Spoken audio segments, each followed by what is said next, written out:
It sounds so cool. I came home to a mess. Ever since that 3-day engine swap and pulling Nicole's SR, I've had a bunch of junk here. I got a lot of Alberto's stuff here. So I'm gonna start off the day by trying to clean up because I don't like how it looks in here. I made a post on Twitter and someone's actually coming to get Nicole's old cracked SR block. So that'll be out of here. A lot of the stuff I'm gonna throw out, move to the warehouse, and get it looking good.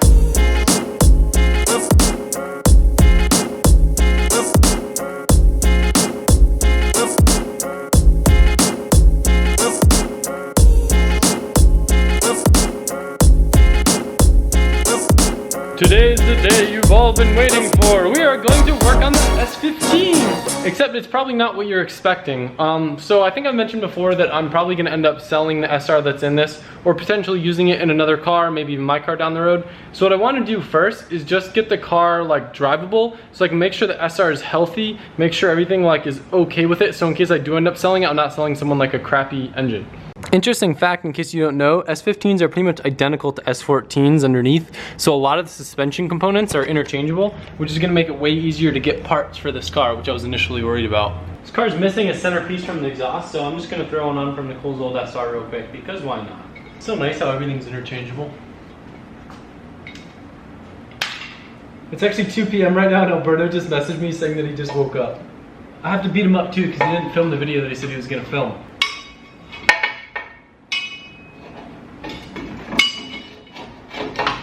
I have a feeling this exhaust is going to be pretty quiet.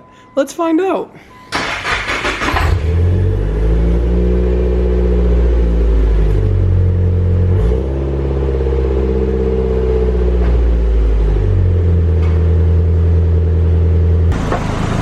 Believe it or not, the car had almost no coolant in it. Right now I'm trying to figure out, it's making a really weird noise. It sounds like maybe something's just loose, but if you can hear it when I let off throttle. It's not the fan hitting the shroud, which is what it sounds like to me. Got a ton of this crap out of the way. Most of this left is just little stuff I'm gonna keep here. Got a full truckload. My buddy Navo stopped by, he's been giving me a hand. While Alberto is being a little YouTuber in there, editing his videos. Hashtag YouTube Live. Since I'm not really able to drive the S15 on the roads, I had to use a series of mathematical tests to figure out if there's anything wrong with the car. So as a result of those mathematical... What was that? Oh, the Swiss tracks. Gosh, that scared me. I thought you just hit the car. After all my mathematical equations, I found out that one of the front wheels was actually missing 3 lug nuts, and 2 were loose, and one of the rear struts was loose, and it made a bunch of weird noises when it was driving in my mathematical calculations. So other than that, the car is super sketchy in my mathematical equations. That's too many mathematical equations, man. I know. I wish I could just drive it and didn't have to keep doing all this math. I also, as you can see, got the garage pretty much all clean. I'm just gonna leaf blow it real quick to get some of this stuff that's stuck in the Swiss tracks out.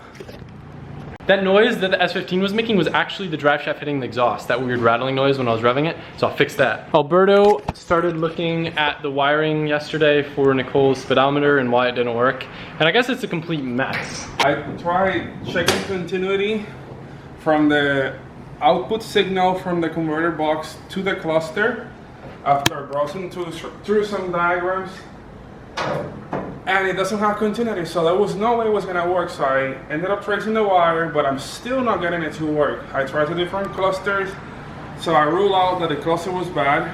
That's not. So now I'm gonna check power, ground, and signal to the sensor that make sure it's getting the right voltage. I need to find out if either 5 volt or 12 volts. My battery keeps dying, but I think he's gonna make a video about it on his channel trying to figure out what's wrong. And I just spilled coffee on the floor. Great, Adam! I'm such a great Adam. Yesterday I spent so much time focusing on cleaning that I really didn't get to film as much stuff as I'd like. So I'm sorry about that, but thankfully I was really hyped on all the positive feedback on the little guitar bit in yesterday's video. I've never seen so much positive feedback about something that was just so random, at least to me. So the cool thing is, because you guys are so hyped on it, I might try to do it a little bit more often, maybe once in a while in the end of videos and stuff. So I thought today I'd do something kind of cool. I used to really enjoy kind of, I don't even remember what it's called, but just kind of like playing scales over riffs. And I have this pedal called a loop station. So I can record stuff and then I can play over it. So kind of, that's what I'm gonna do. Thank you guys for watching. I hope you liked the video and I hope you're looking forward to all the rest of them. I have my other guitar out because this one's easier to have tuned in drop C sharp. The other guitar is a pain because it's like locking bridges and stuff. So this one I usually keep drop down really low for those, like stuff like that. So I'm gonna do like a riff with this one. I have it like chopped out my head. I don't know. Hi. So just kind of set a tempo like do do do do do do do do do do do do do do do do.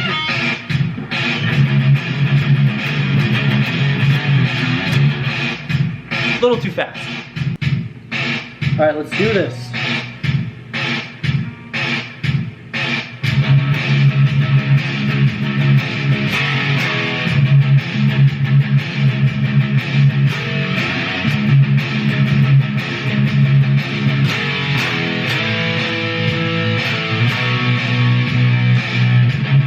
Then it plays as the loop and I get to grab my other guitar. No, my string just broke.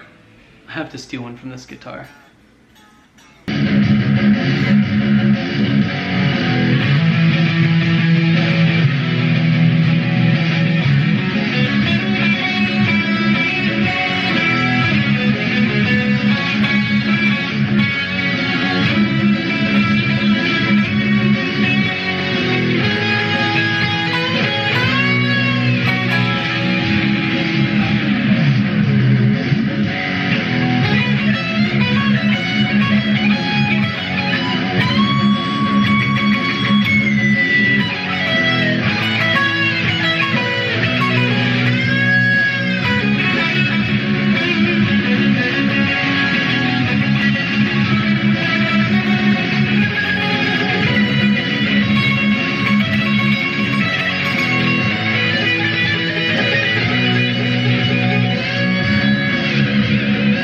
Still need some brushing up to do. I'll see you guys tomorrow.